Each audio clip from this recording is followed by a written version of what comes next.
Drama, bin drama, bin drama. You will not believe this. Okay? A man called Dr. Washington Odingo, has finished drafting a bill that is seeking to exclude Nyanza, Siaya, Kisumu, Homa Bay, and Migori counties from the Republic of Kenya.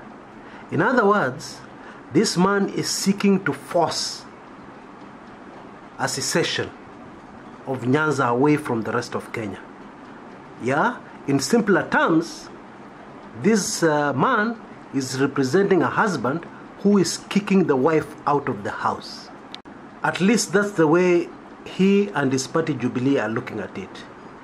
But oh my, are they in for a shock or what?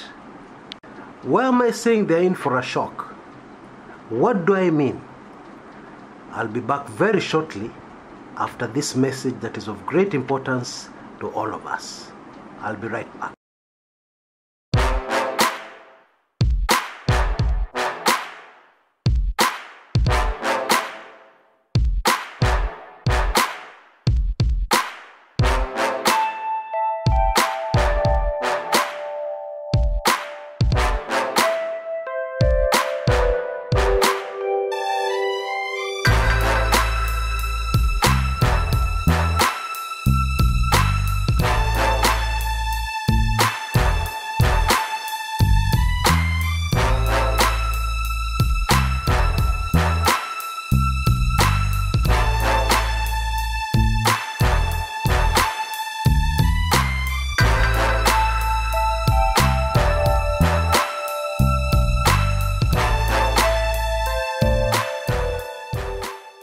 Welcome back. Who is this Washington Odingo guy? Okay, they say he's a governance, democracy, and education expert. Whatever that means. Anyway, in his Twitter account, he elaborates the thinking, the motive behind this bill. In one of his latest tweets, tweeted about 15 hours before I made this recording, he says, and I quote, Luo Nyanza chose to secede when they decided to violently stop fresh presidential elections. Here is a bill to make that secession official. End of quote. Now, this man seems to be a Luo, okay? And what he's really saying here is that the problem in Kenya is the Luo community. But is that true? Is that really true? I beg to differ, okay? The problem is not the Luo community. The problem is not Raila Odinga, okay? And if, because he seems to be quite serious, and Jubilee have the numbers in the House, so if this bill were ever to land in Parliament, it ended to pop, you know, a rubber stamp Parliament, They don't discuss anything. Just bring a bill before them, they examine the bill through tribal eyes, alafu inapita, if it passes the tribal test, inapita to Parliament, pop, signed into law. Okay? So if this thing lands in Parliament, in the Jubilee Parliament, it'll pass like yesterday. Okay? Now that will be the biggest mistake. Why am I saying that? Because Jubilee are going to realize that the problem is not the Luo. The problem is long-suffering Kenyans countrywide. Indeed, if I was to speak for myself, if a bill like this is passed, I will not even wait for the ink to dry. I will not even wait for the other counties to secede. I will run there and apply for citizenship immediately. Now, very unfortunately, I'm not a Luo. But I'm sure if I go there and I talk to my Luo brothers nicely, I don't think they'll hesitate. They'll give me life citizenship to the Republic of Nyanza. That one I know. Okay? Now, this is what I think. I could be wrong, but this is what I think. Maybe in the comments area we'll be able to tell. This is what I think is going to happen if something like this happens. There'll be massive migration towards Nyanza, countrywide. As the thing is being discussed in Parliament, people will be setting up camp in Nyanza. Okay? Why? You know, a foreigner who hears me talking like this might wonder why. I'll tell you. It's because I long to breathe the air of freedom. I long to breathe the air that is not polluted by fraud, lies, corruption, tribalism, etc., etc. It does not matter that Luo Nyanza is impoverished. So what? Yeah? The new citizens are going to build that country so fast, you will not believe. But there's something much more disturbing in this whole saga. Much more disturbing. And that is the fact that somebody is sitting somewhere and thinking to himself, hii kama tunaweza toa watu Kenya, Kenya itakuwa mzuri sana. Hao watu ndo shida. Somebody is sitting somewhere and thinking that Luos are causing a problem. Yeah?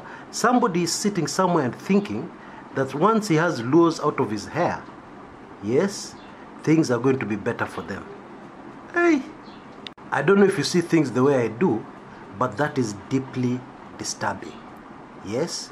And I put it to you that this person is not thinking normally. Okay? This person is under a spell. This person is under an oath that was taken by a certain community in this country to hate another community in this country, to commit injustices untold against a certain community, against the Luo community, to commit murder against the Luo community. Yeah? We all saw what happened after the August 8th elections. Yeah? In fact, the whole story has still not come out. We don't know how many Kenyans died in the Nyanza area. We have no idea. Okay? People are just guessing figures. But my guess, and according to the information I have, the figure will shock most Kenyans. Yeah? It will shock most Kenyans to their bones. Yeah? Let alone that. In 1969, a man called Tom Boyer was shot on the streets of Nairobi. Okay? I have it from a very reliable source. Yeah? Actually, the widow of that man was shot. That on that night or the following night, the person who pulled that trigger attended a party. And you know what the party was in aid of? The party was to celebrate the successful assassination of that Luo man. Okay? In 1969, the same year, a man called Agwings Kodek, the first black African Kenyan to qualify as a lawyer, yeah, he was then Minister of Foreign Affairs, was killed in Nairobi. And Kenyans were told it was a road accident. Okay? Now, very recently during the Kibaki regime, we were told the truth. The man died from gunshot wounds, and the shot was fired from a police-issued rifle. Clear assassination. And I can go on and on and on. Yeah? So, this community, which seems to be a problem in Kenya, is actually a community which has really suffered. Yeah? It has really, really suffered. Indeed, I've said very many times, if I ever was to be president of Kenya, the first order of business, in the Truth and Reconciliation Commission, the first order of business would be to organize for a national apology to the Luo community. Okay? And then a way to compensate the Luo community for the suffering, the psychological intimidation, yeah, that this community has gone through. Na nakwambia watu wanakaanga ngumu, Kenyans, you have to respect these guys, bwana. Despite all that, yeah, you walk into a hospital in US, world-class hospital, yeah, and you have a problem, and then you're told, we have a world-class expert, medical expert in this issue, yeah, and guess who walks out? Dr. Onyango. What? Yani not a Kenyan expert, not an American expert or a Kenyan expert. This is a world-class authority expert. Yeah? Now, this is the same community which did the impossible in the United States of America. Of course, you know what I'm talking about. The civil rights movement in the US fought for very many years, yeah, to get a black man into the White House. Wakashindwa. It took a Luo from Kogelo, a Luo, a Kenyan, to break, yeah, that barrier, and President Barack Obama entered the White House. Now, chances are very high that this world will go through another 50-100 years without seeing another black man in the White House. Usicheze na Wajaluo. And I can go on and on and on. In fact, it's very interesting. I watched when Obama was being inaugurated, and the Reverend Jesse Jackson, he just stood, alikuwa tu amezubaa na angalia tu what's going on, and tears were rolling down his cheek. Yeah? Why? Because a Luo had done the impossible. Now, I'm not being a tribalist. I'm just very upset that if somebody can think he wants to get the Luo out of their hair, then let me get out of the hair with those Luos. A community that's recognized everywhere else in the world except in tribal, corrupt, banana republic Kenya. People are respected worldwide except in the place they're supposed to call home. Your bill iende haraka. Please, just put that bill through parliament quickly like yesterday. I fully support it. Let me just stop there because the way I'm going, I think I'm going to say things that I'll regret later. Until next time, this is Kshs Kumekucha.